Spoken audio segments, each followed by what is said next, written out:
Okay, so here I am at Iron Grove Retreat.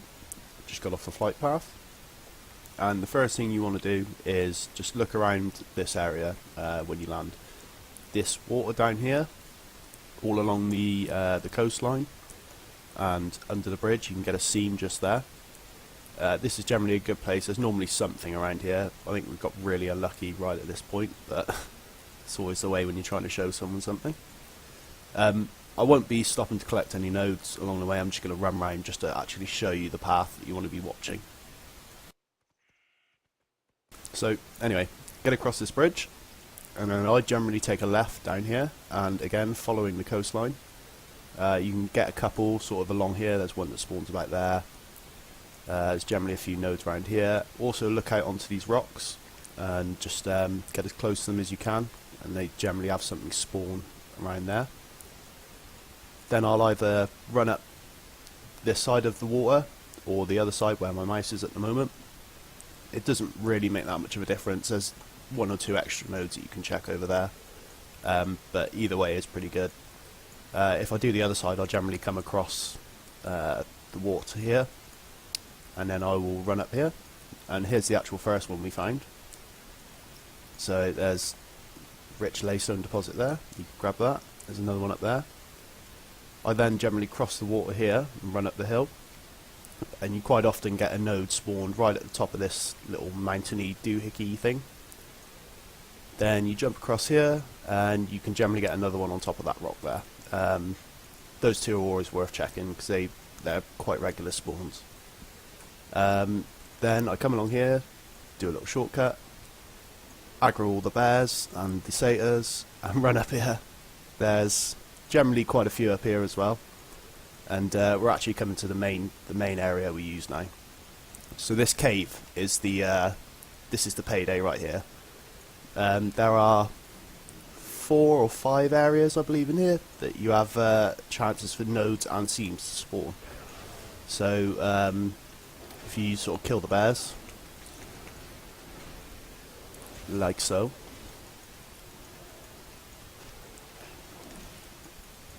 yeah, anyway, you get the point. You can get seams just there. That can be a foul slate one as well. There's also a node that spawns at the back. There's some in this corner. You also get some more there. There's a node there. You can get seams on this wall. Goddamn bears.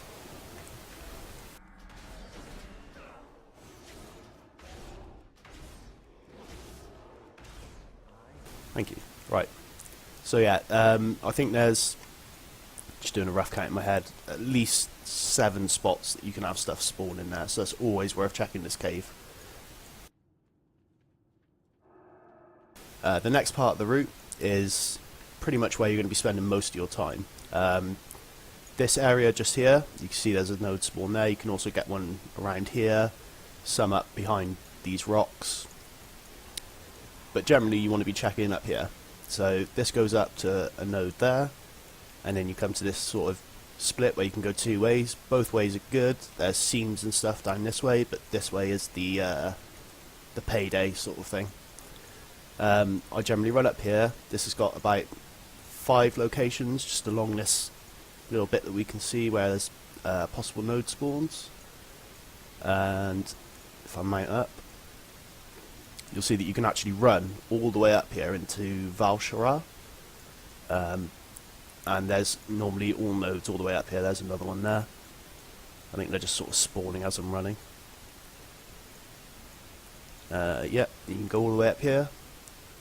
And if you turn around, you can get up on top of this bit.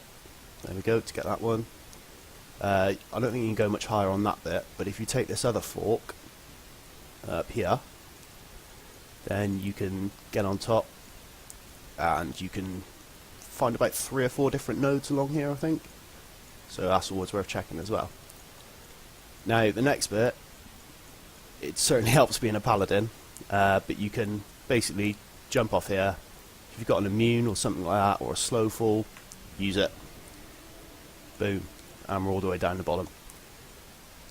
Now this area isn't brilliant. There is a seam that can spawn in the water, but it is always worth checking because, you know, if you've gone all the way up the one side there, there's the seam, right on time.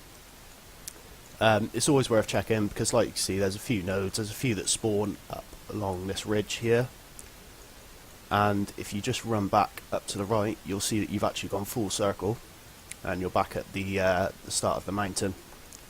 I'd recommend doing that route up and down the mountain every 5 minutes, or less than every 5 minutes, as there's a lot of stuff that spawns there. And then once you've done that, make sure you've got everything. Then I'd just go and do a lap. I mean, if you come back down here, we're pretty much back at the flight path again, so you can pretty much just start the route again. It's also worth doing a few sort of crisscrosses along this bit of land. If we look on the map, you'll see generally this whole area here is just really good for mining. So get up there and just crisscross it, whichever you want. Make sure you run around the edges, as stated before. One more really good spot while we're here is, as long as you're careful, because there is an elite here. I mean, it's not really a massive problem, but it's worth avoiding because you can be annoying. And if you jump into the water, you can get a bunch of seams spawn just there, and there's also generally ore just up this little valley here. The Moon Guard have a long tradition of training hippogriffs for battle. Take flight. Anyway, please be quiet. Yeah, so that's pretty much the route. We're now back at the flight path, and then yeah, you basically just keep going round and round. There we go, that seam has finally spawned. I wasn't making it up.